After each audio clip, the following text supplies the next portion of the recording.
Gracias, Alisa. Bueno, un gusto estar con ustedes. Veo que estamos con cámaras abiertas. Algunos nos conocemos, otros no. Entonces, cuando quieran hablar, los que no nos conocemos, está bueno que se presenten para saber con quiénes estamos, ¿ok? Entonces, como decía Alisa, la idea de hoy es, vamos a tomarnos una horita para trabajar algunos aspectos que tienen que ver con la Agadá de Pesaj. Pesaj es una fiesta sumamente compleja, profunda, larga y muy, muy significativa. Por lo tanto, no vamos a poder abarcar todos los aspectos que tienen que ver, ni siquiera la mayoría, sino que vamos a tratar de ver uno o dos aspectos. Entonces, lo que sí les recomiendo, quien se interese por el tema, en el sitio web nuestro, www.mujeryjudaísmo.com, tienen no solo materiales escritos, sino clases grabadas de los años anteriores, donde tocamos diversas temáticas, porque lo que tratamos de hacer es en cada año tomar alguna arista diferente de la festividad. El año pasado, si mal no recuerdo, trabajamos el tema de los 4 hijos. Entonces, si hay alguien que tiene interés especial en esto, recomendable entrar y ver las clases anteriores. Bueno, dicho esto, vamos a lo nuestro. ¿Ok? Y como les decía, vamos a tratar de apegarnos un poco a algunos aspectos que tienen que ver con la Agadá de Pesaj. Eh, Porque no hay duda que el eje central o el aspecto central de la fiesta tiene que ver con el relato del Éxodo, ¿sí? O sea, hay muchas otras mitzvot que todos ustedes conocen, hay muchos otros mandamientos, pero todos los mandamientos de alguna manera se engarzan, si podemos decir, o se entretejen alrededor del tema del relato. O sea, el transmitir, el relatar, el contar es parte esencial. Y para eso tenemos un texto, que es el texto de la Agadá, que ya vamos a ver, espero que podamos llegar a esto más adelante, que la gran pregunta tiene que ver con en qué medida el texto de la Agadá es un texto fijo o en qué medida también hay lugar para la espontaneidad. O sea, esto tiene que ver con una pregunta básica de si estamos hablando de un texto que es canónico, estamos hablando de un texto que es como si fuera un devocionario que tenemos que recitar de tal manera porque estamos obligados a ellos, o estamos hablando de un texto que si es un relato, se supone que podríamos poder agregar cosas. Entonces hay un poco de tensión entre estos dos aspectos y vamos a ver si lo podemos tratar de alguna manera de resolver. Estoy viendo caras que van entrando, así que me disculpen si no saludo a cada uno, todos súper bienvenidos y vamos a tratar entonces de avanzar en esto, ¿no? Entonces, lo interesante del tema del relato es que no se trata únicamente de una historia. O sea, no se trata únicamente de un relato en el pasado. ¿Okay? Por ejemplo, en todas nuestras festividades nosotros contamos, o sea, ¿qué quiere decir? Si festejamos Hanukkah, contamos por qué festejamos Hanukkah.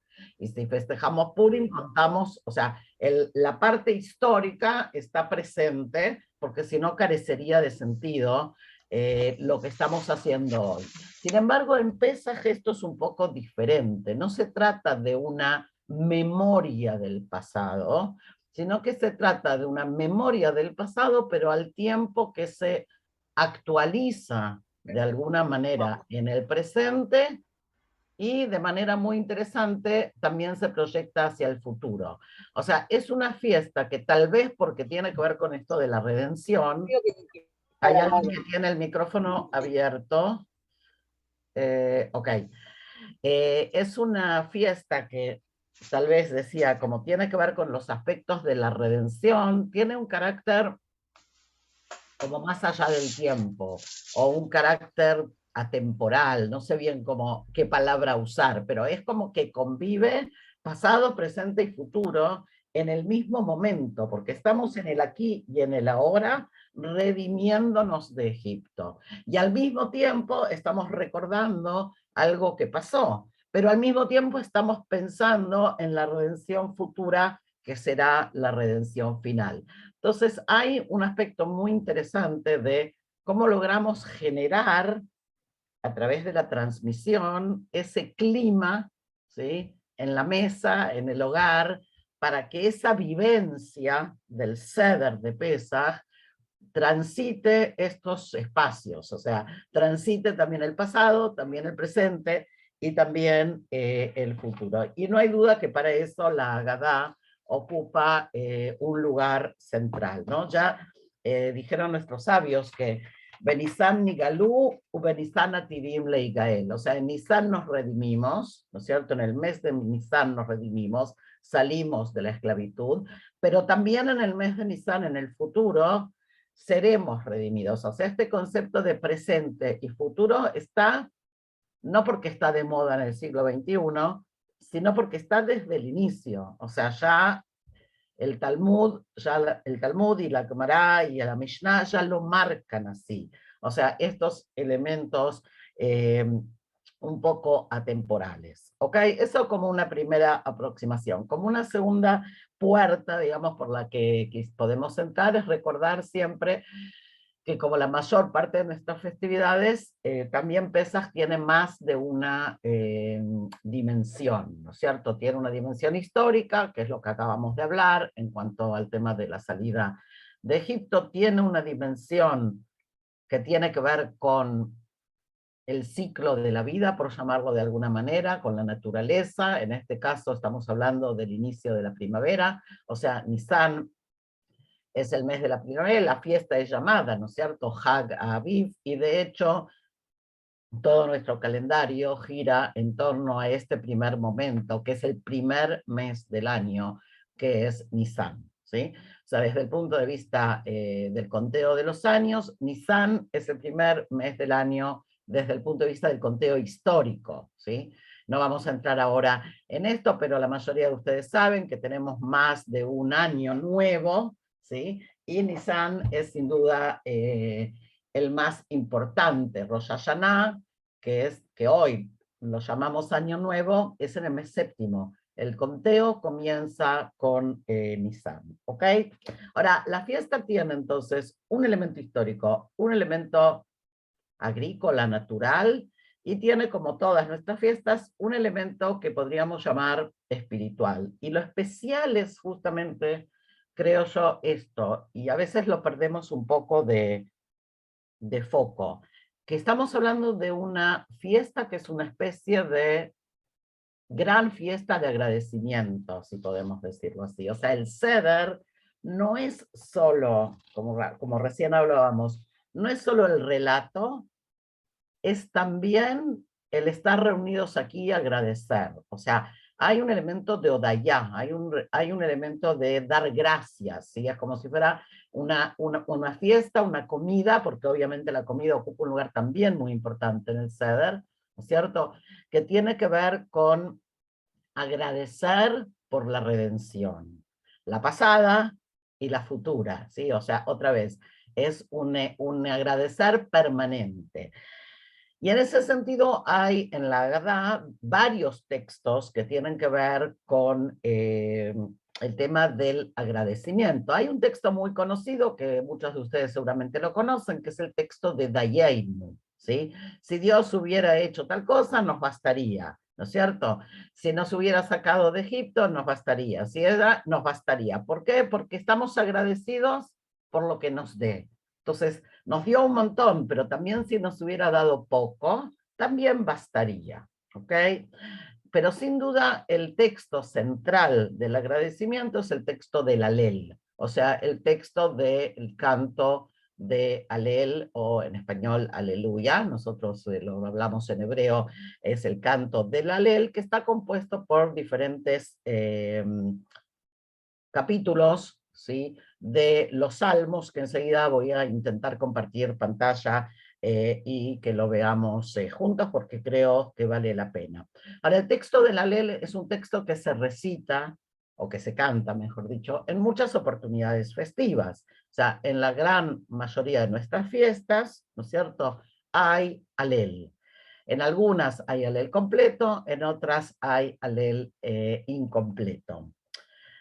Y también en Rosh Hodesh, o sea, también en los días de inicio del mes decimos el alel. Ahora, el alel de Pesaj tiene algunas cosas muy interesantes. El contenido, o sea, la letra, es la misma. Sin embargo, lo hacemos un poco diferente. ¿Qué quiere decir que lo hacemos un poco diferente? En primer lugar, es la única festividad que decimos alel en la noche. ¿Ok? Que eso ya marca una diferencia importante. Incluso en épocas modernas hay una gran discusión dentro de aquellas corrientes que decimos también alel en Yom Ha'atzmaut, en el Día de la Independencia, que también ya viene dentro de muy poquito. Hay una discusión hasta el día de hoy, si hay que decir, incluso aquellos que piensan que hay que decir alel en Yom Ha'atzmaut, se sigue discutiendo si hay que decirlo de noche o de día, porque la única fiesta que el calendario marca el alel en la noche es Pesaj. Entonces algunos vienen y dicen, ok, Yom Ha'atzmaut es tan importante, el Día de la Independencia es tan importante como Pesaj, por lo tanto, vamos a decir el alel en la noche. ¿Ok? Otros van a decir, no, lo vamos a decir solo en la mañana, y otros van a decir, no lo vamos a decir, pero de esos no vamos a hablar hoy. Entonces, el tema de que lo decimos en la noche ya marca una gran diferencia. La segunda diferencia tiene que ver con que la primer noche de Pesaj decimos el alel completo, mientras que el resto de los días leemos el alel incompleto. Y hay una pregunta aquí de por qué eso es así. Y la tercera cosa que vale la pena prestar atención antes de que veamos el texto es una cosa muy, muy rara, y es que comenzamos a decir el alel, paramos porque vamos a hacer la comida del seder y continuamos el alel después de comer. Cuando por otro lado, la halajá, las normas judías dicen que el alel no se puede interrumpir. Por ejemplo, si yo estoy en la sinagoga cantando el alel y alguien viene y me habla, yo no tengo que responder porque no se puede interrumpir el alel. Entonces, ¿cómo es que de golpe tenemos un alel partido en dos partes, una antes de la comida y otra después de la comida? ¿Ok? Ahora, no es un tema técnico, porque si no sería aburridísimo, sino que vamos a tratar de entender cuál es el mensaje que hay, ¿no?, atrás de esta ritualidad. ¿Ok? ¿Están conmigo? A ver las caras. ¿Sí? Ok. Vamos a compartir entonces. Ok. Espero lograrlo. Sí. Ok. Porque estas cosas de la tecnología. Ok. Bien. Vamos a intentar ver juntos el alel. El alel tiene una estructura, como dijimos recién, que tiene unas 6 o 7 capítulos de salmos. Y estos son los temas que yo los recapitulé aquí para que los veamos juntos antes de leer, ¿no? O sea, el alel abre primero con un canto de alabanza de carácter general, que enseguida lo vamos a ver. Pasa luego a hablar de la salida de Egipto. Después hay todo un tema que tiene que ver con Israel, que, digamos, confía en el Todopoderoso y se aparta de las creencias paganas. Las ofrendas de gracias en Jerusalén, todos los pueblos que ascenderán a Sion, los relatos de la redención y los cantos de gracias por la creación, el éxodo y la entrada de la tierra. Yo sé que suena en chino, ¿ok? Por las caras también, yo les veo las caras. No. Ok, ahora, es importante porque ahora vamos a intentar ver juntos el texto sin entrar en mucho detalle, pero si dijimos que abre con un canto de alabanza, aquí lo podemos ver. Salmo 113, ¿sí? Empieza: alaben los siervos del Señor, alaben el nombre del Señor, sea bendito el nombre del Señor desde ahora y para siempre, desde el nacimiento del sol y hasta donde se pone. A mí me cuesta mucho leerlo en español, pero no importa. Alto sobre todas las naciones es el Señor, sobre los cielos es su gloria. O sea, si escuchan el sonido, queda claro que lo que hace la primera parte es alabar, ¿sí? Es un canto de alabanza a Dios. El segundo capítulo que leemos, como vimos en la tabla recién, tiene que ver con la salida de Egipto. Es una canción que muchos de ustedes la conocen. Perdón, se me movió esta cosa. Voy al revés. ¿Se nota que no estoy en mi computadora? Perdón. Acá, ok, ahora sí. Disculpen. Ahora, acá. Entonces, el segundo capítulo que leemos es cuando Israel salió de Egipto, la casa de Jacob, de un pueblo extranjero. Los que saben cantar, porque yo soy pésima, Betzet Israel mi Mitzrayim, Betzet Israel mi Mitzrayim, lo cantamos en el Seder, ¿no? O sea, que la segunda parte, el segundo capítulo nos habla de la salida de Egipto. ¿Ok? De manera clara y concisa, en todo el Alel es el único capítulo que nos va a hablar de la salida de Egipto. Por eso es muy interesante también que lo leemos en otras fiestas.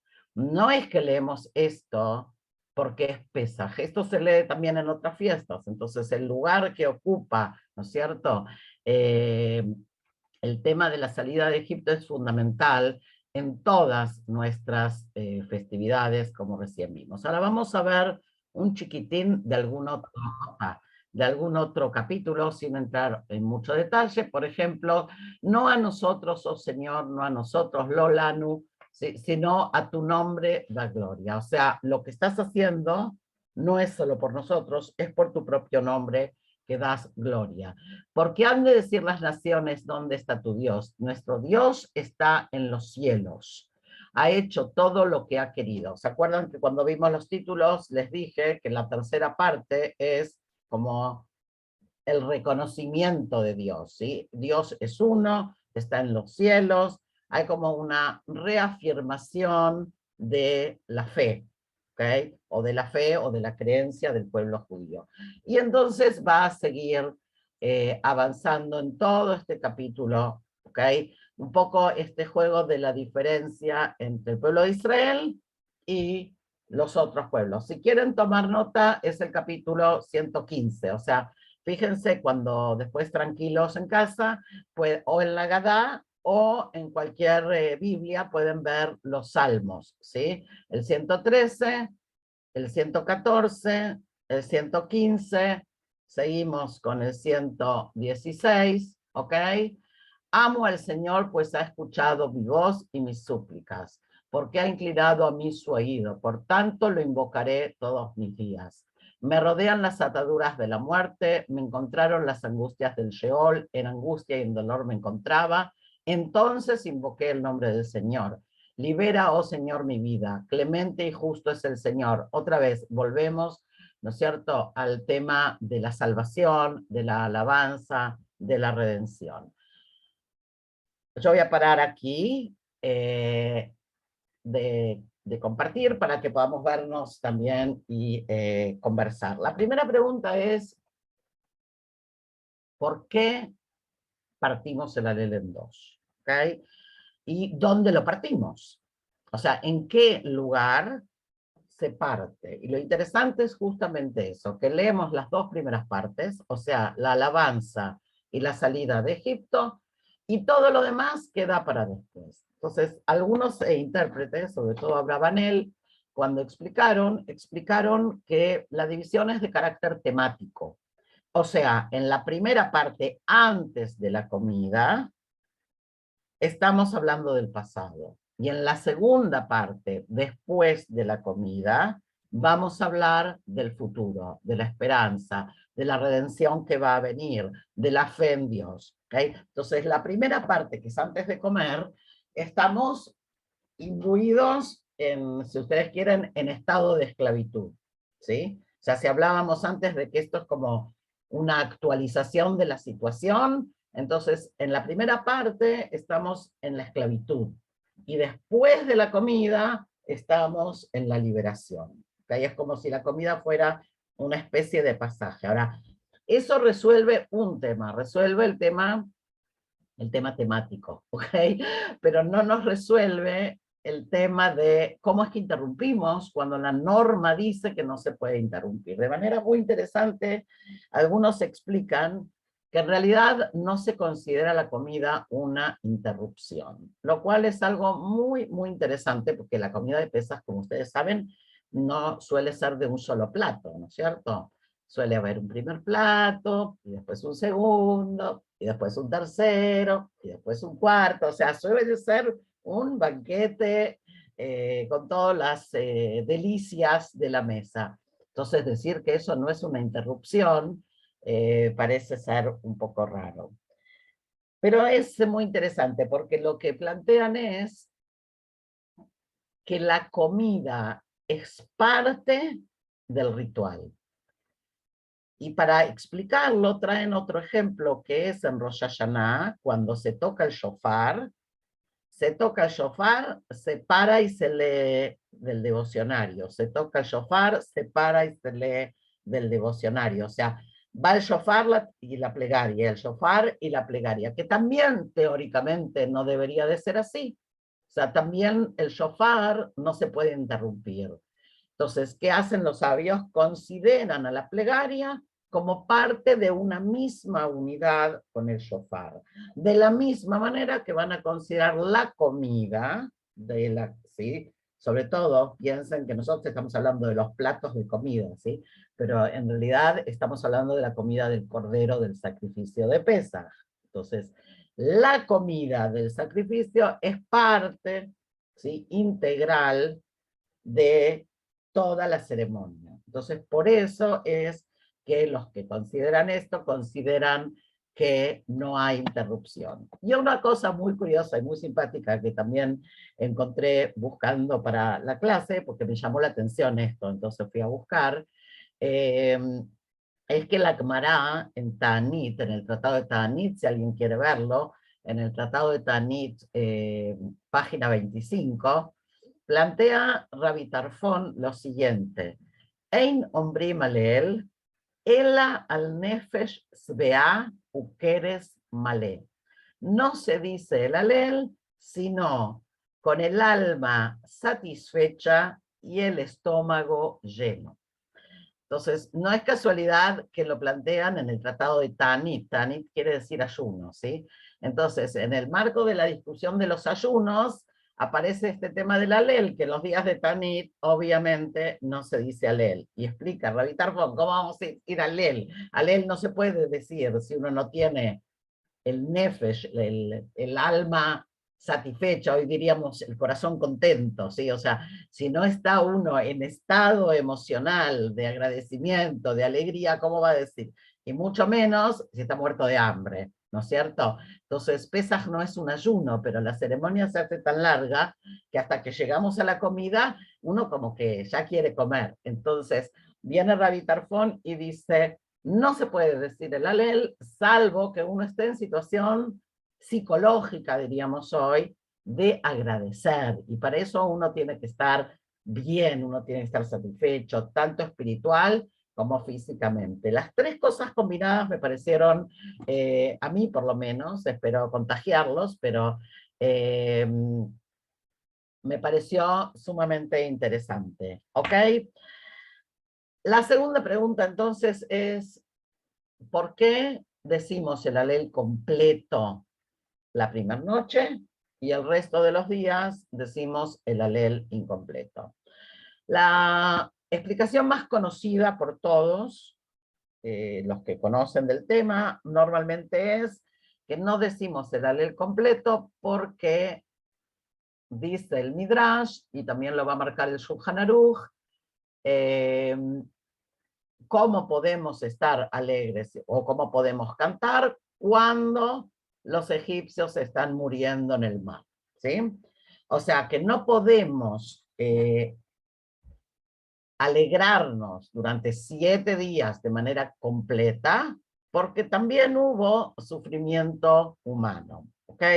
Entonces es muy interesante esto, porque el Beit Yosef, Yosef Caro, ¿sí? Dice,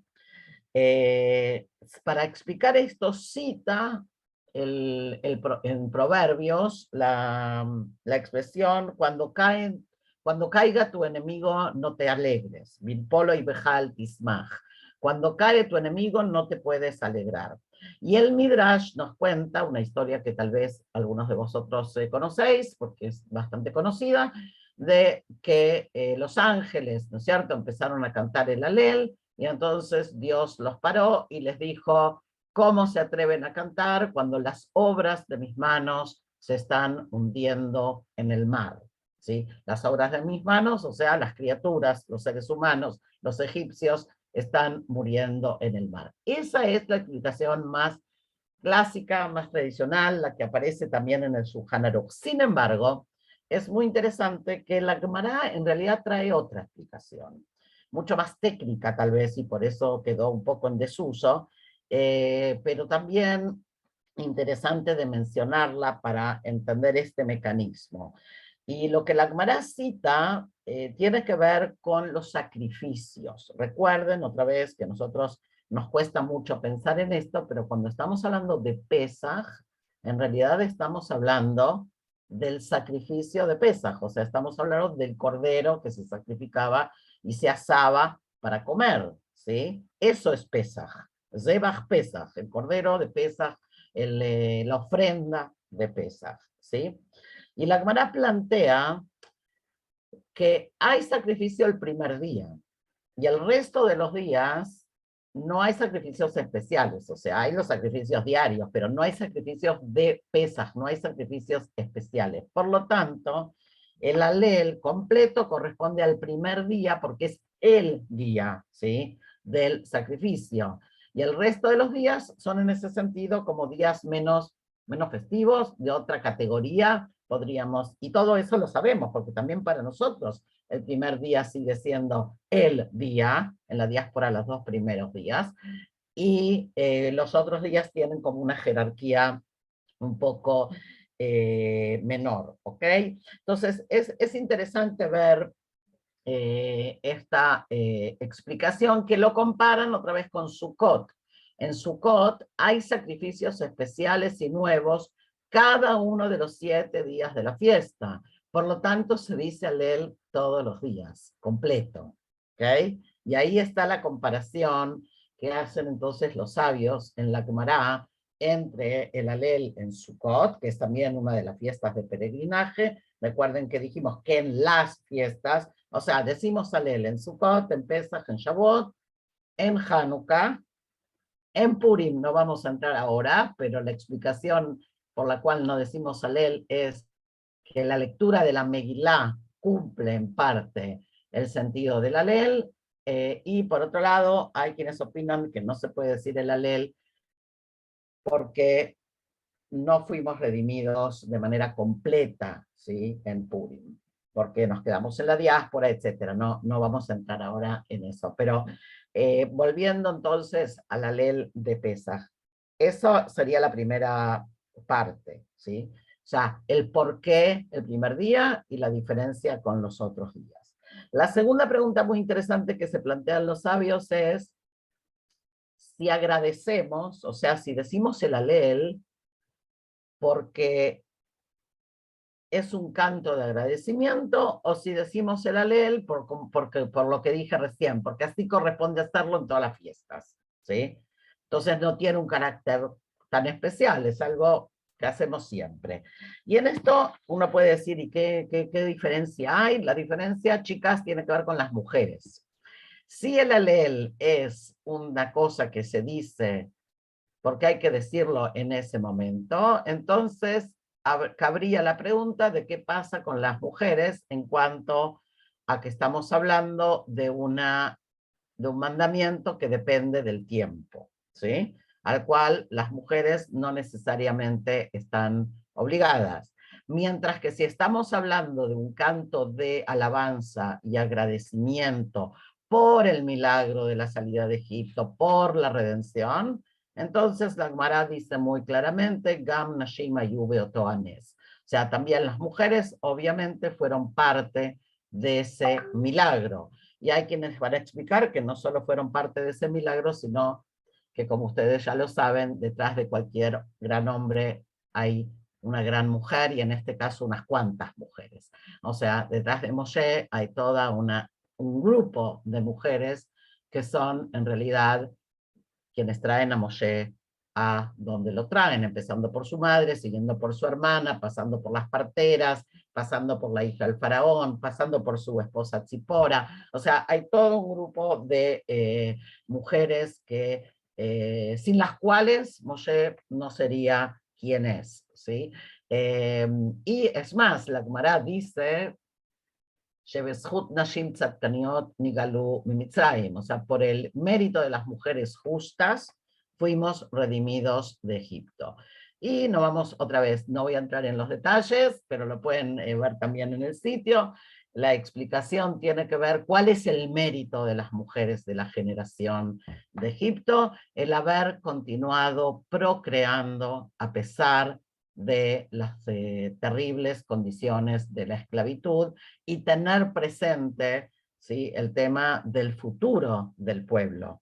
Incluso la Cámara entra en detalles de cómo las mujeres se acicalaban, se acercaban a sus maridos, ¿sí?, para poder procrear y así garantizar la continuidad del pueblo. Entonces, la discusión de si es por una razón o por la otra existe. No necesariamente tenemos que resolverla, ¿sí? Pero es bueno saber que existen estas dos vertientes en cuanto al tema de la ley.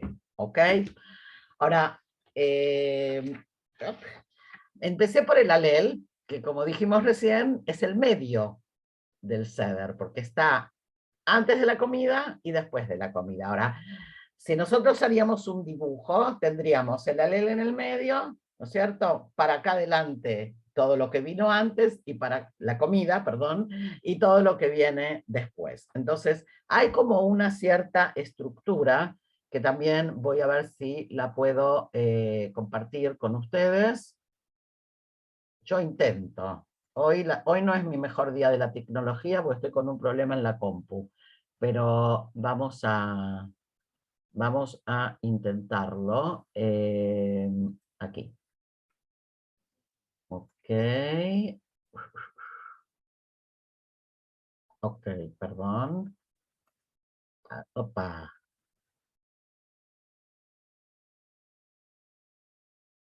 Ok, ¿estamos viendo?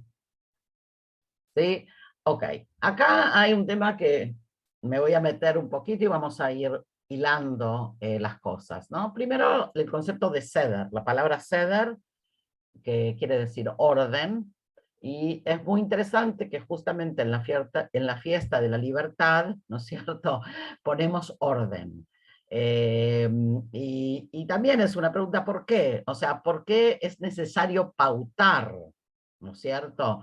Y yo no tengo una respuesta, pero sí podemos dejar la pregunta como para poder reflexionar acerca de esto. Hay un tema de libertad y hay un tema de espontaneidad, como lo dije antes, pero hay un ceder, o sea, lo que va es la única comida en realidad, o el único, nosotros tenemos un ritual que es, no la única, hay dos, perdón, el ceder aquí y el ceder abodá, que era el servicio que hacía el Cohen, ¿no?, en el Bet HaMikdash, que leemos en Yom Kippur. En Kippur leemos el ceder abodá, ¿sí? O sea, el servicio del Cohen en el templo.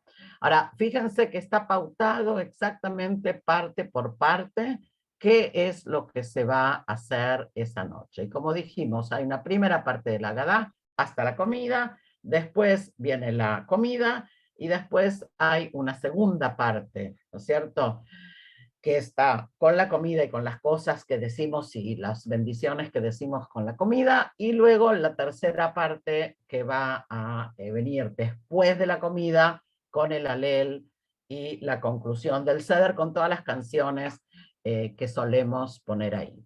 ¿Ok? O sea, hay como una estructura bastante clara, pero eso mismo está dividido en 15 pasos. Cuando ustedes abren la Haggadá, saben que tienen siempre adelante de la primera hoja de todas las Haggadot en general, traen el listado de los 15 pasos, ¿sí? Kadesh, Urhaz, Karpatz, hay incluso familias o congregaciones que tienen música para estos 15 pasos y los cantan cada vez que van subiendo a otro paso, ¿ok? Ahora, es muy interesante la necesidad de ordenar, ¿sí? De ordenar la libertad. Creo que en eso hay como una especie también de mensaje, en el sentido de que esto es libertad, señores, esto no es cualquier cosa. O sea, esto no es un caos. El caos lo tuvimos en la fiesta pasada que fue Purim, ¿sí? O sea, terminamos el año con caos y ahora lo empezamos con orden, porque la libertad implica también la responsabilidad de la conducta y por lo tanto unas ciertas normas y pautas. Hay como un mensaje que va más allá, ¿sí? De la mesa, ¿ok? Y en ese sentido es muy interesante ver cómo empezamos el Seder. Porque uno podría pensar que el Seder debería de empezar con el tema del sacrificio de Pesaj, que es el elemento más característico, ¿sí? Sin embargo, el Seder empieza con el pan, o sea, el Seder empieza con la matzá. Lo primero que hacemos en el Seder, después de la... Sí, lo primero que hacemos es recitar el Alajmania, ¿sí? O sea, este es el pan de la aflicción que nuestros antepasados comieron en la tierra de Egipto. Algunos traducen el pan de la pobreza, no importa, ahora hay muchas traducciones. Quien quiera tenga hambre, que venga y coma. Quien quiera que esté en necesidad, que venga y celebre el Seder. Este año aquí, el año venidero en la tierra de Israel. Este año esclavos, el año venidero libres. Ahora, otra vez, fíjense que en esta frase, en solo una frase, tenemos de nuevo el pasado, el presente y el futuro, ¿sí? O sea, abrimos, es como si el título, ¿no es cierto?, de todo lo que vamos a hacer esta noche, está dado en esto, en el Alajmaná, ¿ok? O sea, este es el pan de la pobreza que comieron nuestros padres, o sea, pasado. Quien quiera venga y coma ahora, ¿sí? Ahora yo abro la puerta y que venga y coma el que quiera.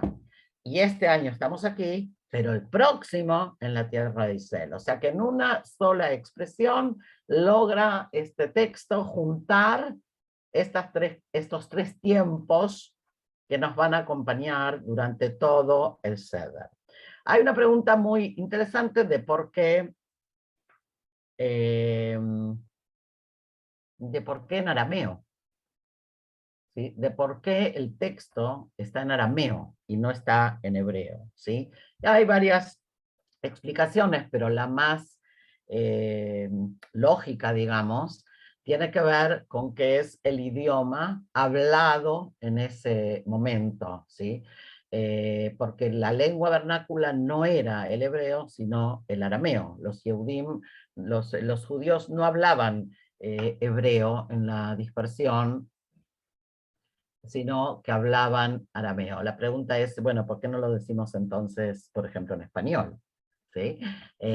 Hoy en día, porque de verdad, si lo que tendríamos que hacer es abrir la puerta y que alguien venga y coma, entonces deberíamos de decirlo en el idioma que la gente pueda entender. Y de hecho, es una de las obligaciones no sé si obligaciones en el sentido normativo, pero es una de las costumbres y tradiciones más aferradas, que es invitar, ¿no es cierto?, a personas que no tienen dónde realizar el Seder, invitarlas a que vengan a hacer el Seder. Las comunidades en los diferentes países suelen hacer también Sdarim comunitarios, como una manera también de permitir que todo aquel que quiera o que tenga necesidad de hacer el cedro o que no sepa cómo hacerlo, ¿sí?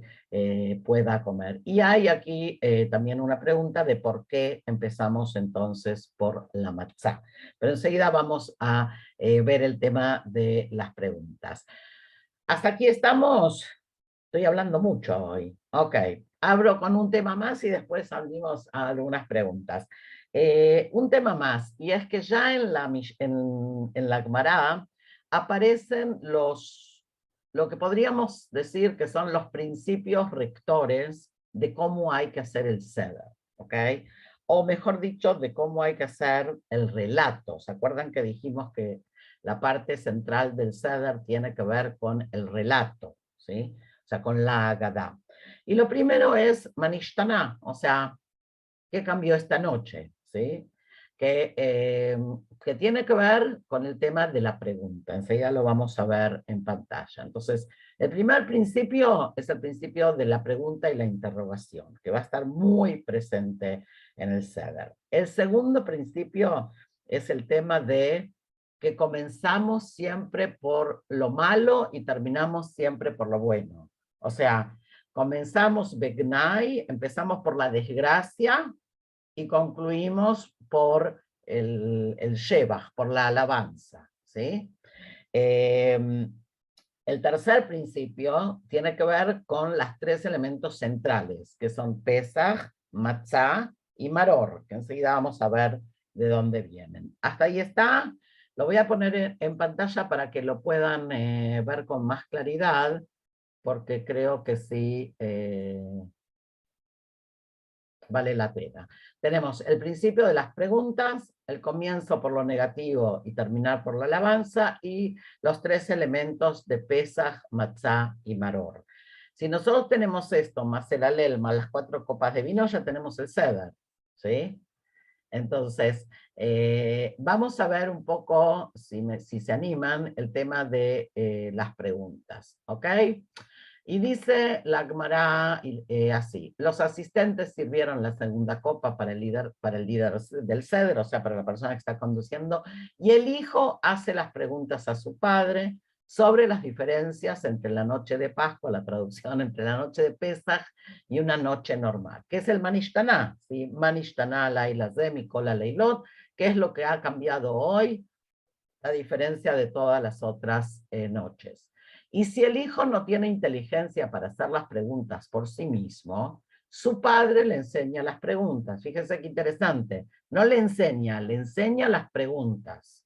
Y enumera por qué esta noche es diferente a todas las demás. Y según la inteligencia y la capacidad del hijo, su padre le enseña sobre el éxodo. Y el texto sigue, pero para nosotros lo significativo hoy tiene que ver con esto de enseñar a preguntar. O sea, el padre ¿sí? le relata, pero el padre también le enseña a preguntar. ¿Sí? Entonces, ahí. ¿Okay? El tema de las preguntas aparece en el perdón, en el Seder todo el tiempo. ¿Sí? Empezamos con el Manishna, pero después tenemos a los 4 hijos. ¿Sí? Después tenemos, ¿saben eso de que mojamos la verdura 2 veces y dicen que cuando se pregunta por qué, dicen que justamente es para eso, para que la gente pregunte por qué, ¿no es cierto? No hay una explicación más allá que el despertar las preguntas. Hay toda una serie de costumbres, como por ejemplo comer nueces o jugar con nueces. ¿Para qué? Para entretener a la gente que esté despierta, a los niños sobre todo, ¿sí?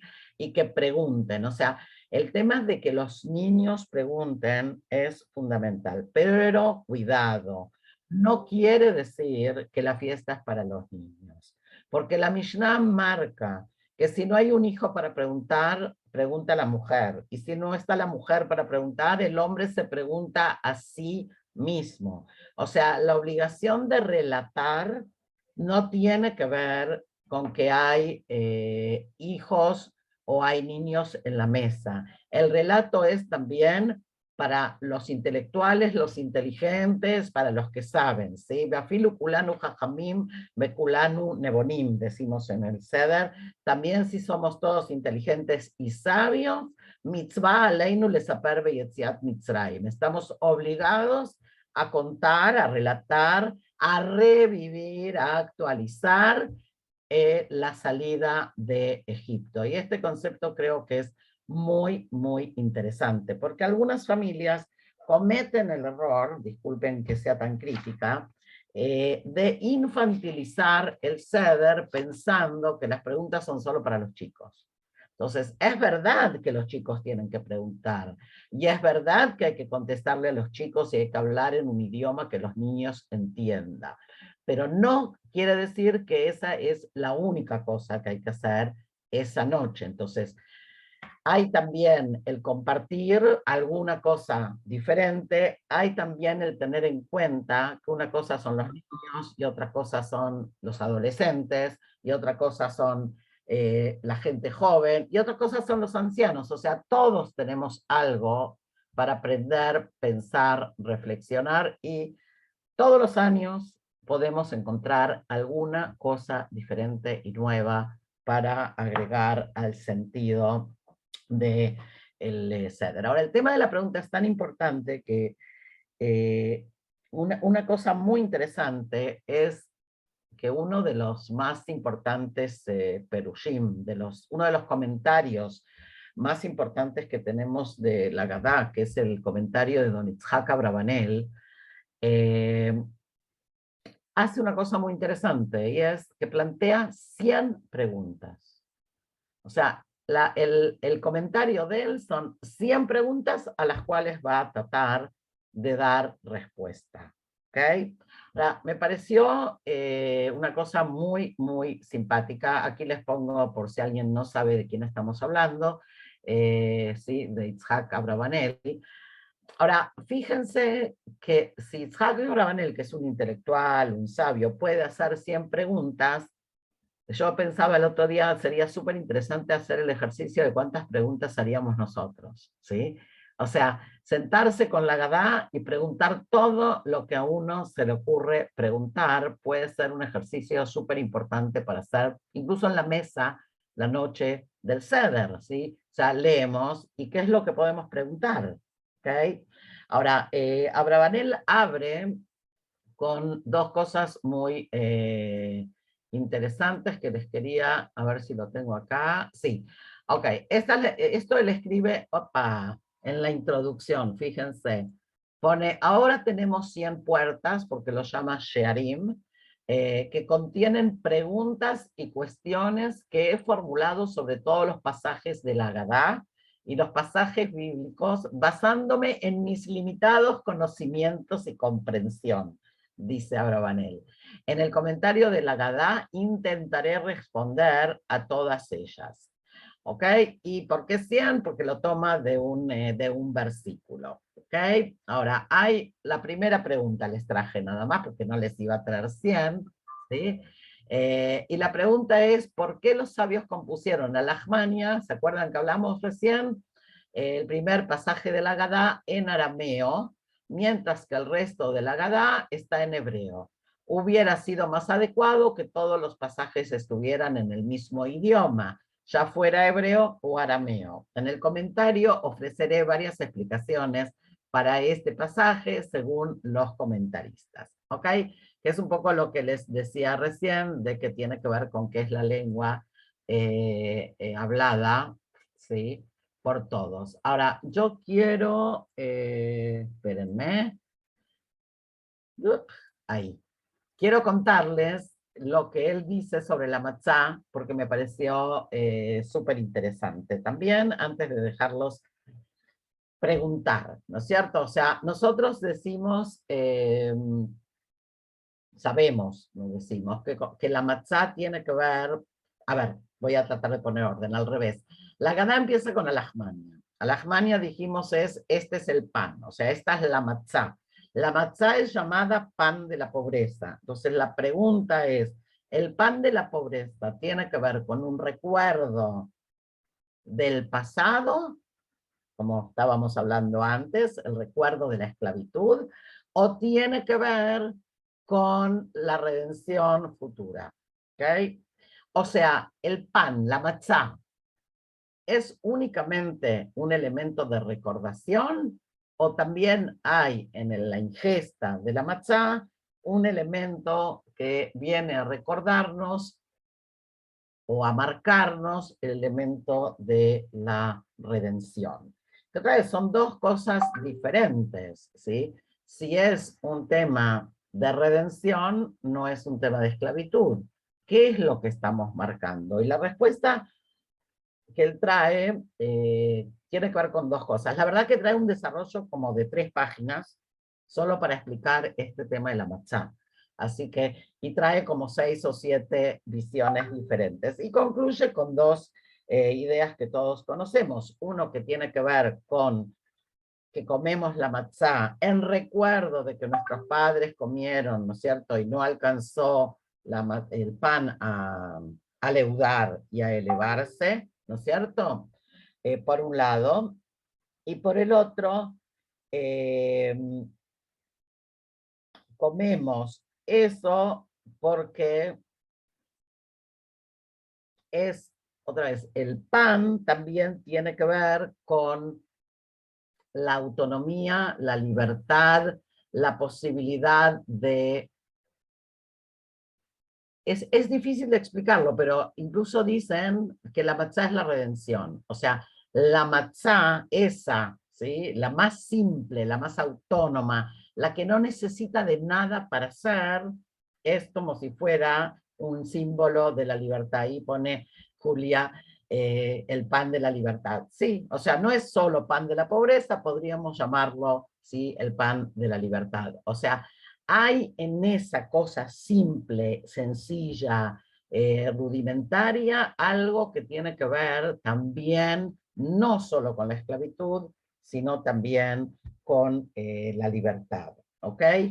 Ahora es muy interesante porque él empieza y explica también temas médicos, explica, por ejemplo, que es mucho más difícil digerir la matzá y que el estómago, y como hablaba español, habla del estómago, es también muy divertido leerlo en hebreo cuando aparece el español mezclado, ¿sí? Que era el pan que le daban a los esclavos porque era un pan muy rudimentario, por decirlo así. ¿Ok? Ahora también tiene cierto simbolismo que también él lo trae con esto de que la matzá tiene que ver con el no leudar, con el no tener soberbia, con el no, no me salen las palabras, con la gaba, con el no enorgullecernos y ser soberbios o estar por encima de los demás, ¿sí? En ese sentido, la matzá también nos recuerda ese elemento, ¿ok?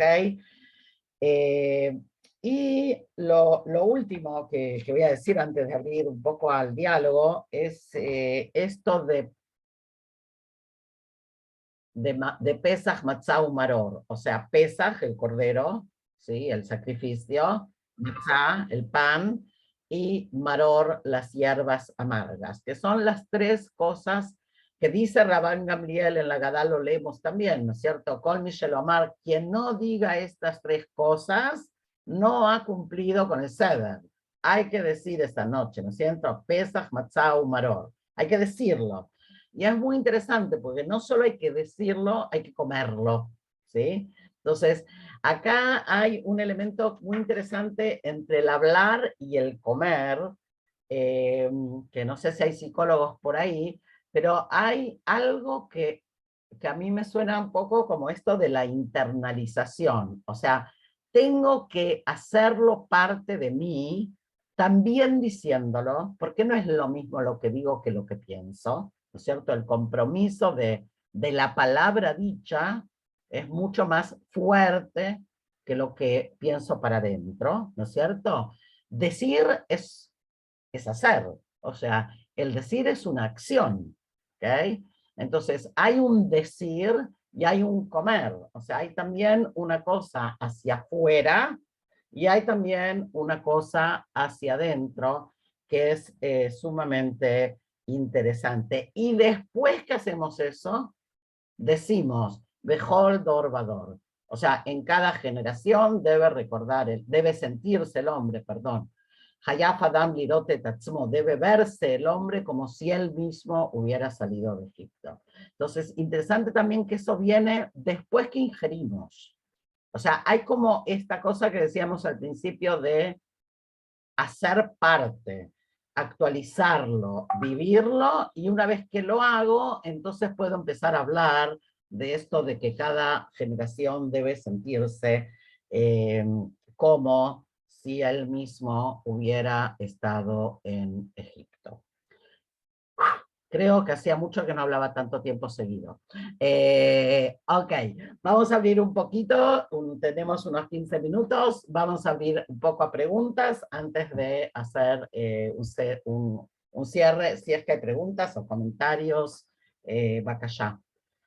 Quien quiera hablar, no somos tantos, así que podemos más o menos manejarlo libre. Si no, Alisa, tú me ayudas. ¿Sí? Bacallá. Dani. Ahí voy. ¿Qué tal? Una pregunta. ¿Y el tema de la limpieza profunda de la casa y la quema, de dónde viene? ¿Qué tan extremo que no puede quedar nada? ¿De dónde viene? Viene de la Mishnah. O sea, está pautado ya en la Mishnah, en Pesajim.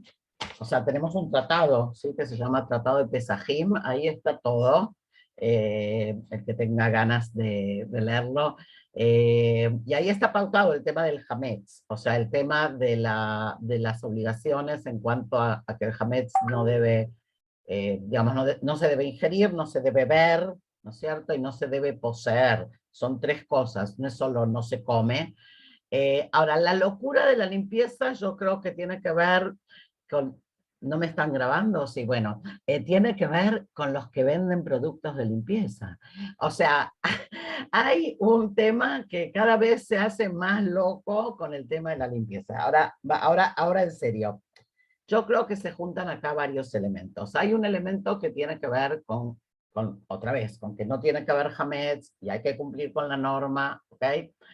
Hay un elemento que tiene que ver con la primavera, que es el pasaje de estación y la limpieza, que no es solo un tema de la cultura judía, es un tema que existe en otras culturas también, que es que en el pasaje de estación se aprovechaba, ¿no es cierto? Porque, bueno, terminaron los fríos, terminaron las nieves, terminaron los barros, y se puede ahora airear la casa, ¿no es cierto?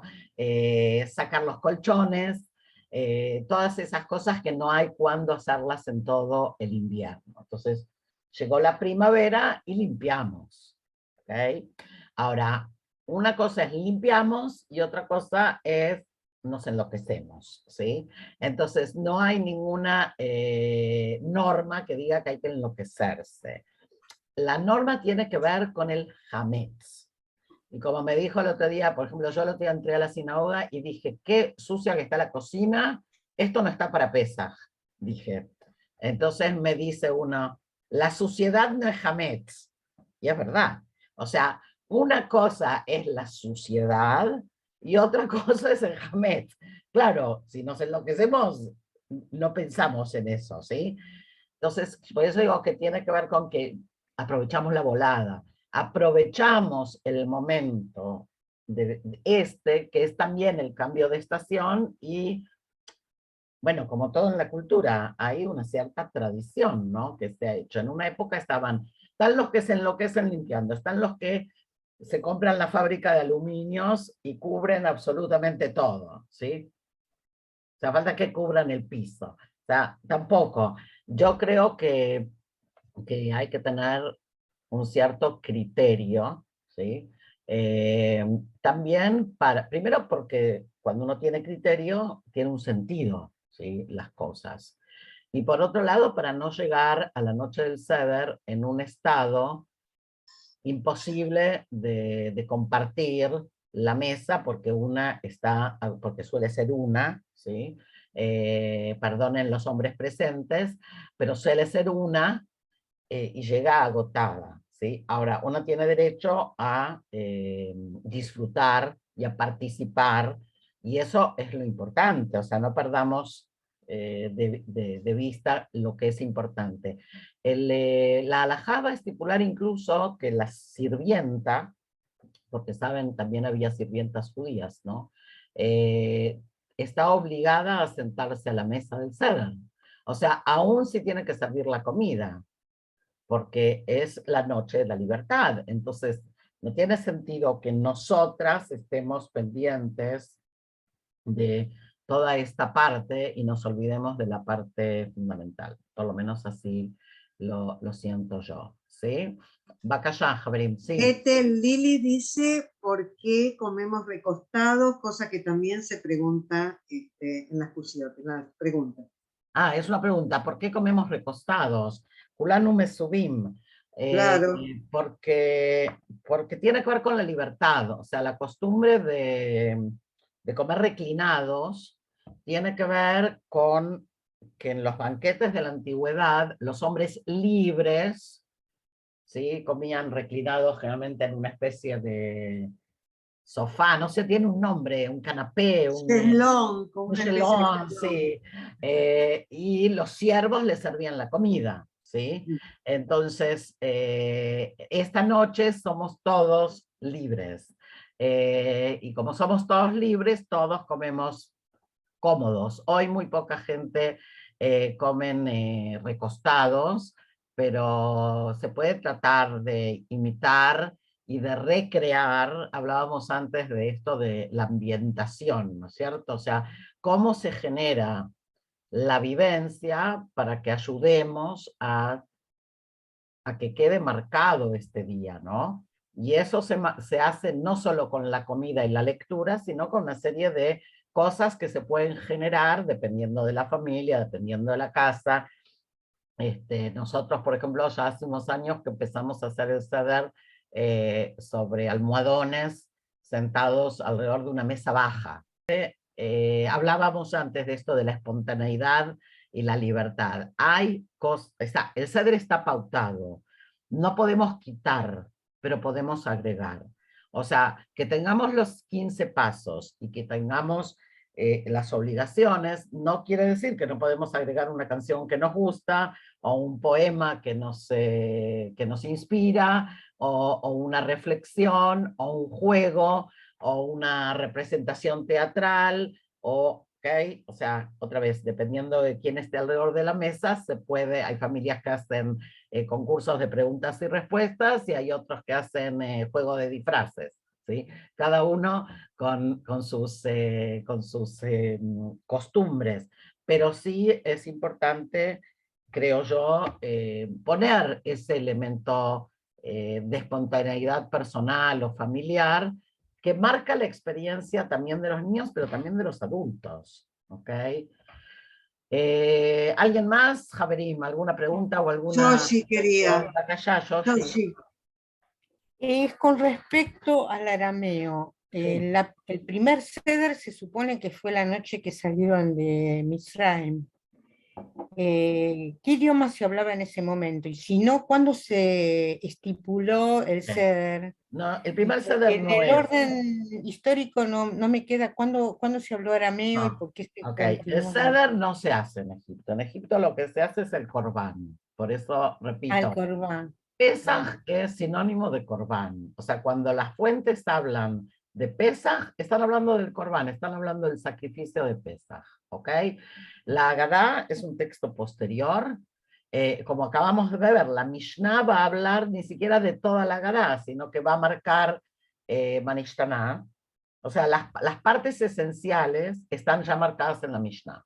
Manishtaná, lo que En la dijimos Mashná. de que hay que comenzar de que hay que comenzar con algo malo y terminar con algo bueno, y entonces leemos Aramío Bedaví, o sea, mi padre era un esclavo, ¿sí? Que trabajaba, porque recordamos la esclavitud primero para después hablar de la liberación. La esclavitud es lo malo y la liberación es lo bueno. La primera parte del Seder es la esclavitud, el pasado. La segunda parte es lo bueno. Empezamos por lo malo, terminamos en lo bueno. Todo eso va a estar pautado ya en la Mishnah. En la Gemara van a estar también las 4 copas. O sea, los elementos, el texto, tal como lo conocemos ahora, con las canciones, con el Hatgadiá, ¿okay? Se va a ir componiendo a lo largo de los siglos. ¿Sí? No es un texto que se compone de una sola vez, sino que los cánticos y los agregados van a ir siendo a lo largo de los siglos. En Egipto lo que se hace es el Corbán. Pero en la época, perdón que interrumpa, en la época de la Mishnah se hablaba arameo. Sí, porque acuérdate que la Mishnah, estamos ahí por el siglo estamos ahí por el año 200, hablaban las dos cosas, ¿sí? Porque ya tenemos la dispersión en Babilonia. Sí. ¿Ok?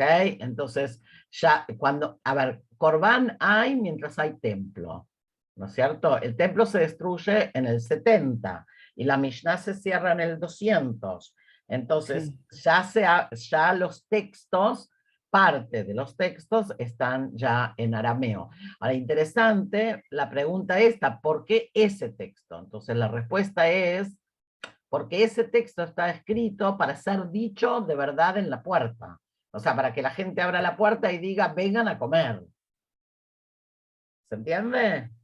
Pero no entiendo porque si estábamos en el primer en el primer galut, Sí. en todo caso hablaríamos parsi o algo Sí, parecido. estábamos en ¿De dónde Babilonia. se hablaba arameo? En Babilonia se habla Ah, arameo. ese es en En Babilonia se Babilonia se habla habla arameo. arameo, hasta el día de hoy. Hay judíos kurdos, creo que son, que hablan arameo.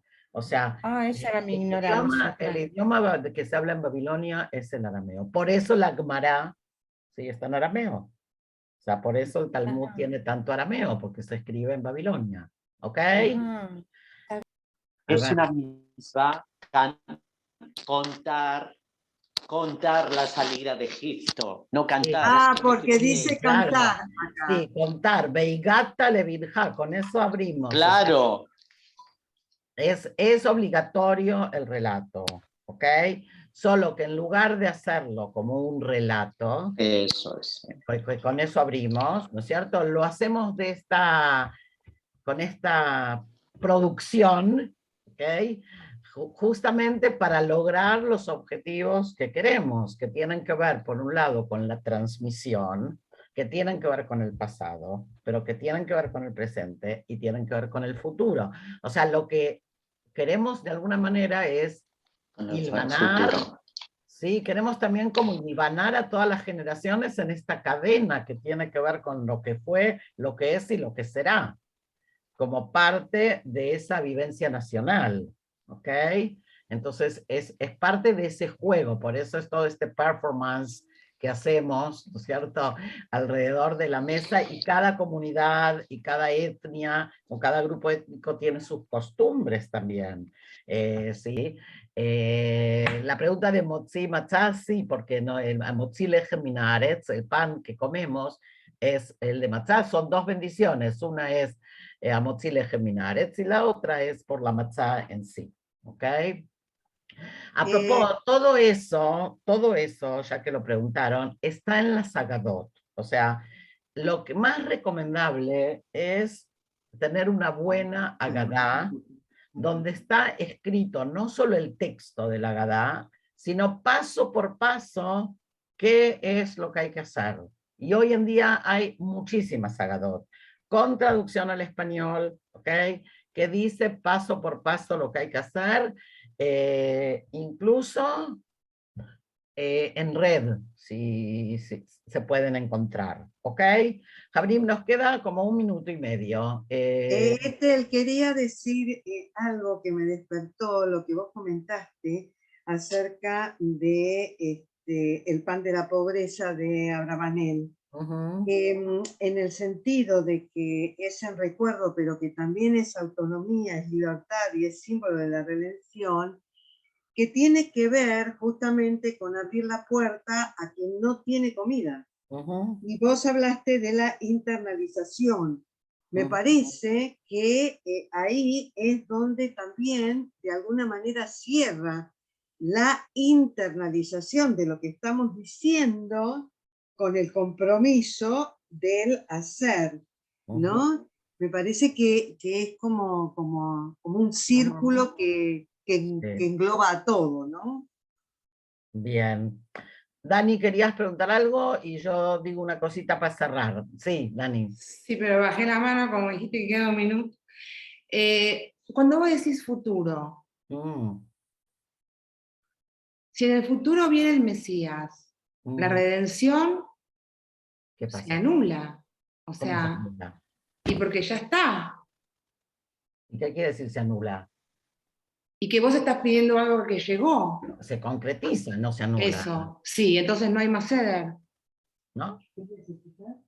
Ulay no. Dice la Gemara que todas las fiestas cuando venga el futuro se van a terminar. ¿Es una afirmación o una pregunta? No te entendí. No, dice la Gemara. Que sí se van a terminar. ¿Sí? Ahora, todavía no nos pasa, así que sigamos festejando, ¿eh? Una cosa